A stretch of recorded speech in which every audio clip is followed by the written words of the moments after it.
Selamat sejahtera. Dan ni kita akan sambung bab 3.2, kuasa 3 dan punca kuasa 3.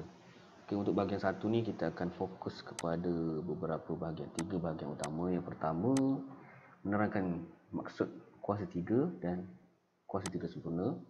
Yang kedua, menentukan sama ada suatu nombor adalah kuasa 3 sempurna. Dan yang ketiga, menyatakan hubungan antara kuasa 3 dan punca kuasa 3. Okay, kita akan terus kepada slide. Apakah yang dimaksudkan kuasa 3? Kuasa 3 bagi suatu nombor ialah pendaratan suatu nombor dengan dirinya sendiri sebanyak 3 kali. Maksudnya, jika diberi P kuasa 3, maksudnya P itu didarab dengan dirinya sendiri sebanyak 3 kali. Iaitu P darab P darab P. Jadi biasanya ni kita baca dengan P kuasa 3 ataupun kita kenali sebagai kuasa 3 bagi P. Jadi ini adalah contoh. Biasanya kita akan banyak gunakan dalam volume ataupun kita panggil isi padu lah. Okey, sebagai contoh ni, diberi lebar sebuah kerusi ialah 3 cm. Cari isi padu kubus tersebut. Jadi kita tahulah panjang darab, lebar darab, tinggi. Kalau kubus panjang lebar dia 3 cm, maksudnya tinggi dia pun sama, panjang dia pun sama. Jadi 3 darab 3 darab 3.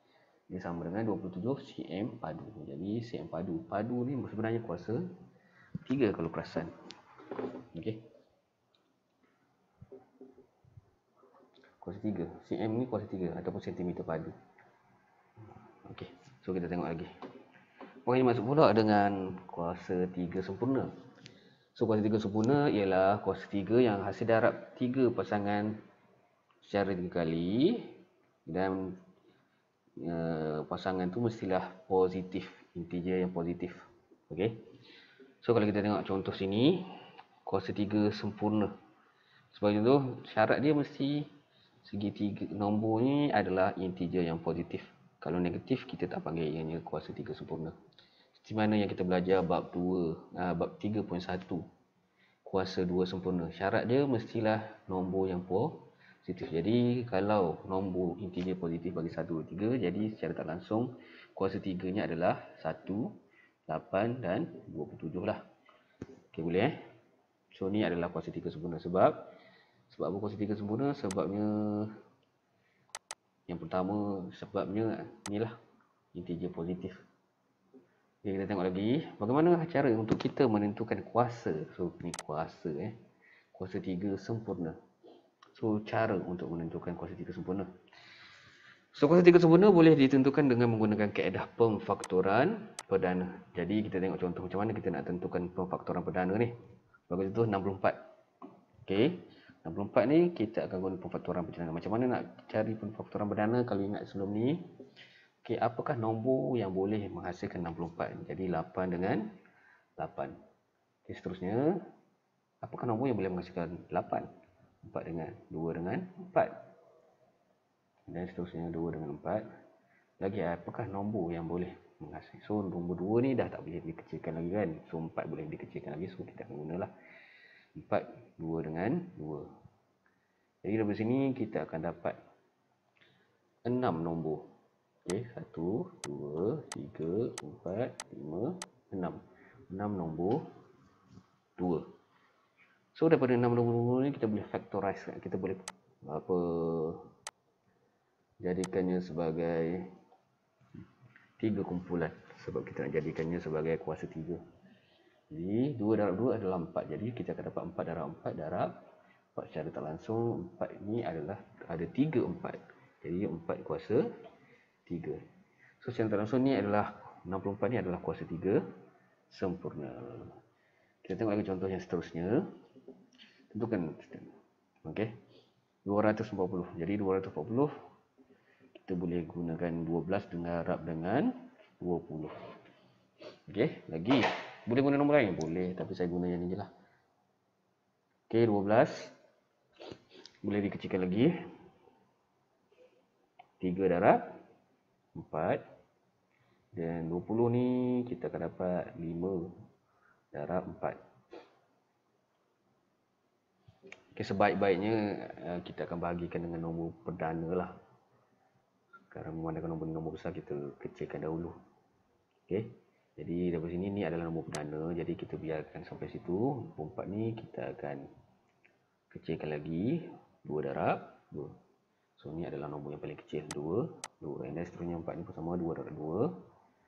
Oh, tak tambah. Okey. And then 5 adalah nombor perdana.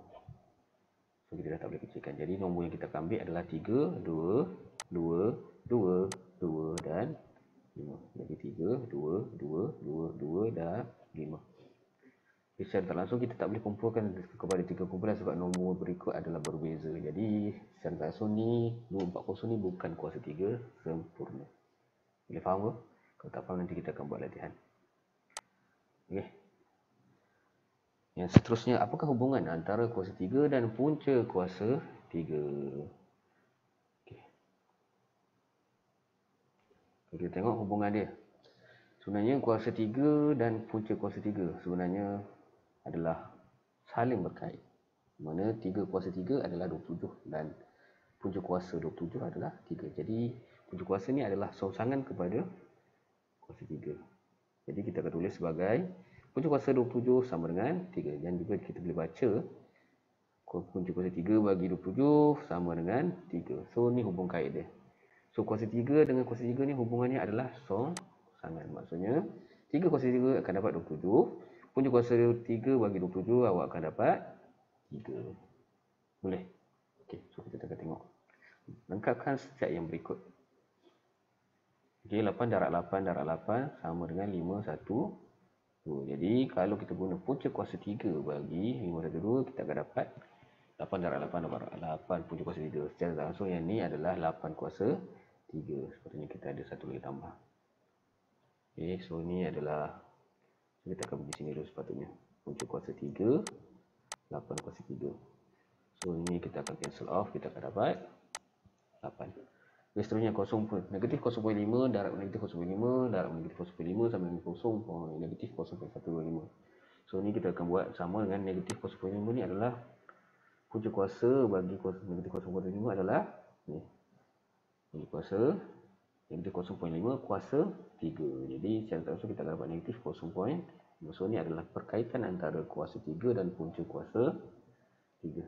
Kita tengok lagi. Punca kuasa 3 1/6 kuasa 3 sama dengan punca 1/216. Jadi kalau punca kuasa 3 bagi 216 adalah 1/6. Jadi kita akan dapat 1/6. Boleh? Okey. So ni perkaitan dia lah. Jadi kita akan kaitkan macam mana cara nak kaitkan. Kita masukkan punca kuasa 216. Dan langsung kita akan dapat 1/6. Kita tengok lagi. Dah 8 minit dah. Ini untuk kerja rumah. Jadi untuk kerja rumah kita akan buat yang simple saja. Kita ambil satu ni lah. 1 dan A dan B. Dan ni macam mana nak 3.2B ni pun senang sangat ni.